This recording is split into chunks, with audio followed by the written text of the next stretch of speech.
Ses enfants ont grandi dans la crainte de leur propre père. Mais personne ne savait jusqu'où irait son contrôle. Coupée du monde, la respiration de Marie s'intensifie tandis qu'elle trie les vêtements de ses enfants. Chaque pli lui rappelle la vie qu'elle a laissée derrière elle. Le calme qui régnait à l'extérieur n'était pas serein, il était écrasant. Marie s'accroche à l'espoir partout où elle le trouve. Pendant un certain temps, la vente de vêtements et de chaussures lui a offert de petites lueurs d'indépendance, un sentiment caché d'opportunité. Chaque pièce qu'elle gagnait était comme une bouffée de libération. Mais la liberté est une chose que son mari refuse de permettre.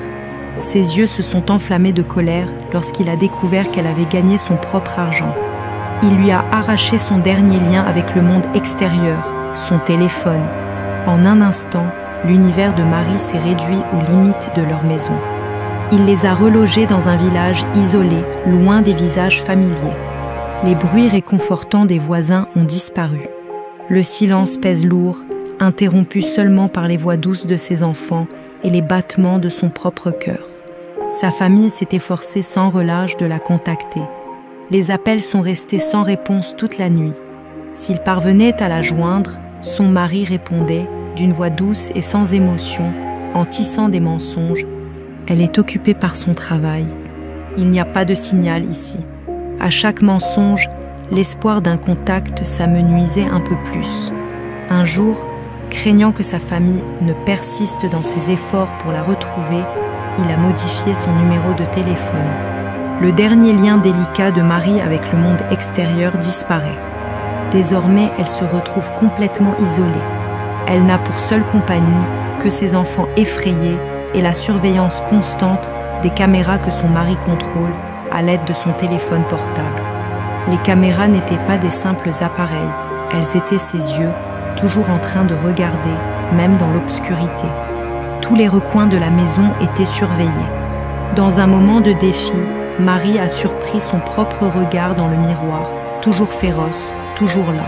« Je suis toujours là », dit-elle en silence. Son cadet s'agrippe à sa jambe, les yeux écarquillés. « Papa est encore en colère », chuchota le garçon. Marie étouffa un sanglot et lissa les cheveux de sa fille d'une main, tout en serrant l'épaule de son fils de l'autre. Ses doigts tremblaient. « Pas contre toi, jamais contre toi ». Dans un moment de désespoir, Marie a envisagé de s'enfuir. Mais chaque risque impliquait ses enfants, un risque qu'elle ne pouvait supporter de prendre. Elle apprend à compter les heures, à mesurer ses respirations et à ne compter que sur elle-même. Et pendant tout ce temps, une seule pensée l'a poussée à aller de l'avant, assurer la sécurité des enfants, quoi qu'il arrive. Pourtant, une autre question brûlait en elle, qui viendra la sauver? Restez à l'écoute pour l'épisode 3, dans lequel l'espoir renaît même dans les endroits les plus sombres.